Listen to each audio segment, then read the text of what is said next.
সূত্র, মানে আমাদের সঠিক আকীদা বুঝতে হলে একটা সূত্র মনে রাখতে হবে। বাংলাদেশে অনেকগুলো ইসলামী পরিভাষা আছে আপনার ফার্সি, তো ফার্সি পরিভাষা থাকা এটা দোষণীয় না, এটা খারাপ কিছু না, কিন্তু ফার্সিটার আরবিটা বের করতে হবে। আরবি বের করার আগে এটাকে ইবাদত হিসাবে স্বীকৃতি দেওয়া যাবে না, কারণ ফার্সি মক্কা মদিনার ভাষা ছিল না, কোরআনে কারিমের ভাষা ছিল না, নবী সাল্লাল্লাহু আলাইহি সাল্লামের হাদিসের ভাষা ছিল না, সাহাবায়ে কেরামের ভাষা ছিল না। তাহলে ইসলাম এসেছে আরবি ভাষার মাধ্যমে। ইসলামের প্রত্যেকটা ইবাদত মূল গোড়ার শব্দটা হবে আরবি। তাহলে গোড়ার শব্দটা আগে বের করতে হবে ইবাদত হইতে হলে, এটা একটা গুরুত্বপূর্ণ সূত্র। যদি আরবি পাওয়া না যায় তাহলে বুঝতে হবে এটা সুনিআ ফিল ইরান, এটা সুনিআ ফিল মক্কা, সুনিআ ফিল মদিনা না, মানে এটা মেড ইন মক্কা নয়, মেড ইন মদিনা নয়, এটা মেড ইন ইরান। যদি এটার আরবিটা খুঁজে পাওয়া না যায়, এই সূত্র দিয়ে বের করলে অসংখ্য ইবাদত বের হয়ে আসবে যেগুলো মক্কা মদিনা থেকে আসে নাই, আসছে ইরান থেকে। যেমন শবে বরাত, শবে বরাতের আরবি খুঁজেন, এটা তো ফার্সি শব্দ, এটার আরবিটা কি? কারণ এটা যদি ইসলামী কোনো ইবাদত হয় তা আরবি তো অবশ্যই থাকবে, আরবি থাকবে না? তা আরবি কি? আমি ওই কালকে শিখাইছি সবাই যে আপনারা সবাই মসজিদে গিয়ে এবার ইমাম সাহেবদেরকে একটা প্রশ্ন করবেন। প্রথমে যাই যদি জিজ্ঞেস করেন যে হুজুর শবে বরাতের আরবি কি, কবে যে এটা লামাযাবি ওহাবি, তখন গরম হয়ে যাবে। আপনি ওইভাবে প্রশ্ন করবেন না, আপনি করবেন খতিব সাহেব হুজুর আপনারা খুব মহব্বত করি, আপনার মতো আলেম বাংলাদেশে আর দেখি নেই, এত ভালো আলেম, তো শবে বরাতের রাত্রে যে আমরা নামাজ পড়বো হুজুর, নিয়তটা একটু শিখাই দেন, আরবিতে নিয়তটা শিখাই দেন, এটা জানতে চাইবেন। তখন মুফতি সাহেব হুজুর খুব খুশি হইব যে আমার কাছে নিয়ত জানতে চাইছে। নিয়ত জানতে গেলে শবে বরাতের আরবিকরণ লাগবে, কারণ নিয়ত তো আরবি। নিয়ত যখন শিখাবে বাধ্য হয়ে আরবিটা বাইর করতে হবে। তাহলে তখন শুনে নিবেন যে শবে বরাতের আরবিটা কি। তাহলে কোন জায়গায় পাইবেন যে এটার আরবি পাবেন লাইলাতুল বরাত, শবে বরাতের আরবি দেখবেন যে কোন খতিব সাহেব আপনারা শিখাবে লাইলাতুল বরাত, নাওয়াইতু আন উসাল্লি লিল্লাহি তাআলা রাকাতায় সালাতিল লাইলাতুল বরাত।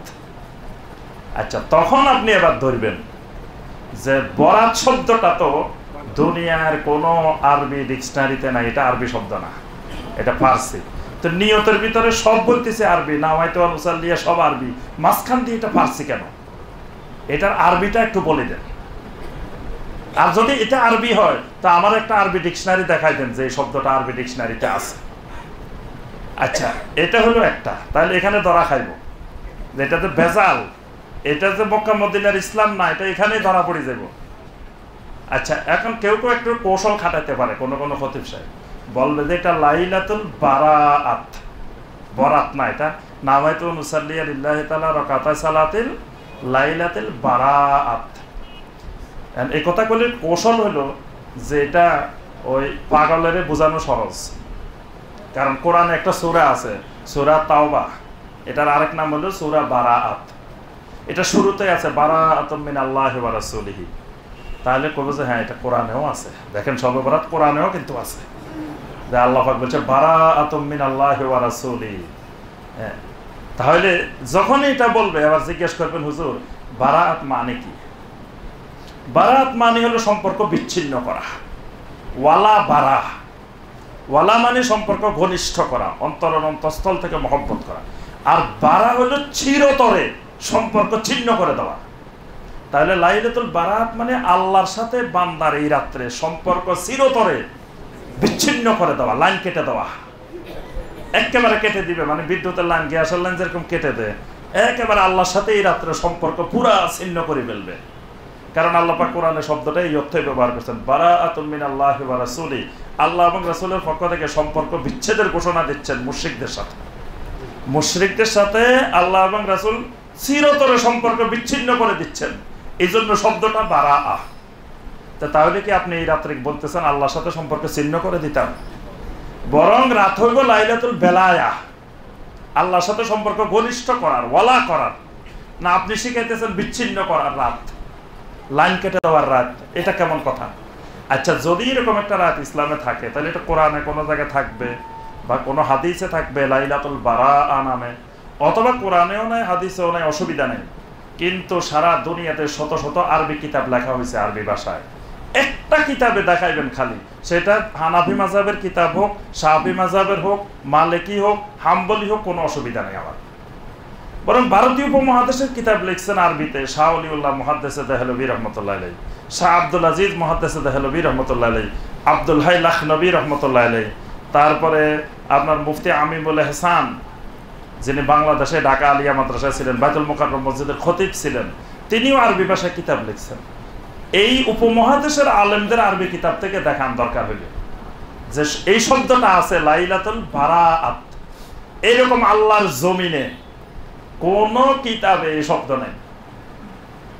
আচ্ছা, তো যে শব্দ কোথাও নাই, আপনি এটা বানাইছেন নিশ্চয় 1400 বছর পরে, তাহলে বোঝা গেল এটার আরবি নাই, এটার আরবি খুঁজে পাওয়া যাবে না, বের করা যাবে না।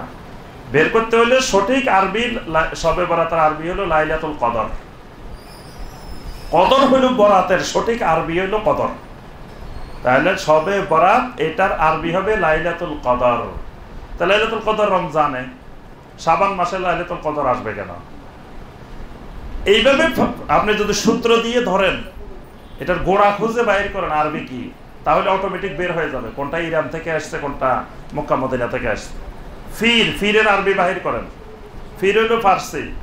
আপনি পীর সাহেব হুজুরদেরকে জিজ্ঞাসা করেন যে হুজুর এটার আরবিটা কোন কোরআন হাদিসে, তা একজন পীর সাহেব ব্যাখ্যা দিচ্ছেন এটার আরবি হলো ওলি, ফিরের আরবি হলো কি ওলি।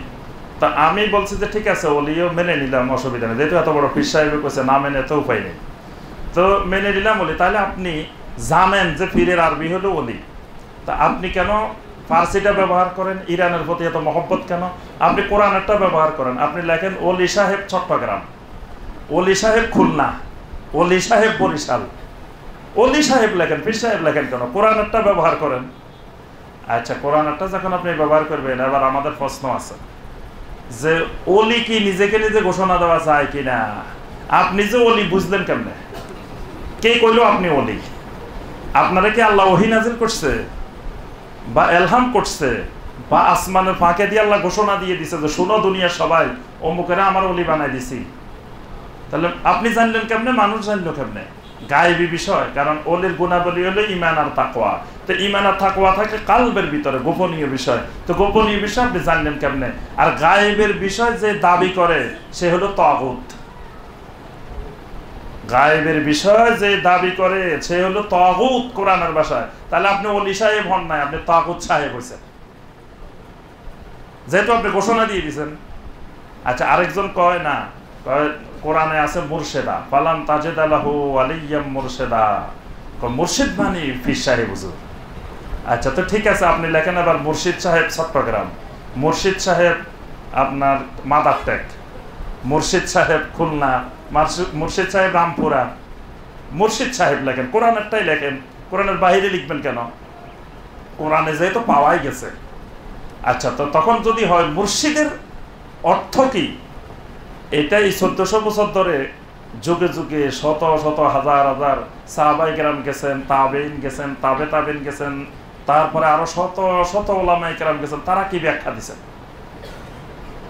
তাহলে তাফসিরে ব্যাখ্যাটা আছে, তাফসিরে কুরতুবী, তাফসিরে তাবারি, তাফসিরে ইবনে কাসির, তাফসিরে রুহুল মানি, সব তাফসিরে তো আছে। সেখানে দেখেন যে ফালান তাজিদ লাহু ওয়ালিয়্যাম মুরশেদা আই ফিরান কামেলান, এইটা কোন তাফসিরে লেখা আছে? একটা তাফসির দেখাইবেন দুনিয়ার মধ্যে যে এই তাফসিরে লেখা আছে যে মুরশেদান মানে ফিরান কামেলান। তাহলে 1400 বছর ধরে সাহাবায়ে কেরাম এই অর্থ বুঝলো না, তাবেঈন কেরাম বুঝলো না, তাবে তাবেঈন বুঝলো না, যুগে যুগে এত মুহাদ্দিসিন মুফাসসির, এমনকি ইমাম আবু হানিফা রাহমাতুল্লাহ আলাইহি এটা বুঝলো না। ইমাম আবু হানিফা রাহমাতুল্লাহ আলাইহি যদি বুঝতেন মুরশেদা, তাহলে তিনি ফির ধরতেন, তার ফির থাকতো। ইমাম আবু হানিফা রাহমাতুল্লাহ আলাইহির কোনো ফির নেই, পীর সাহেব হুজুরের নাম নাই। ইমাম আবু হানিফা রাহমাতুল্লাহ আলাইহি কোনো পীরের মুরিদ না, কোনো পীরের খলিফা না, এবং তারও কোনো মুরিদ নাই, খলিফা নাই। তাহলে উনিও কোরআনে এই শব্দটা আমল করেন নাই, মুর্শিদ ধরেন নাই। কারণ ওনার মুর্শিদও নাই, ওনার কোনো মুরিদও নাই। তাহলে 1400 বছর ধরে যারা কোরআনের এই অর্থ বুঝলো না, 1400 বছর পরে আপনি নতুন বুঝছেন, এই বুঝাটার নাম হলো দলালা, গোমরাহি বুঝ। কারণ 1400 বছর ধরে সালাফেরা, সালাফুস সালেহিনেরা যে অর্থ বুঝে নাই, আপনি নতুন করে বুঝা, এটা কোরআনের তাহরিফ, কোরআনের বিকৃতি। আমি যে কথাটা বলতেছিলাম, এইভাবে প্রত্যেকটা শব্দের গোড়া খুঁজে বাইর করবেন, আরবি খুঁজে বাইর করবেন।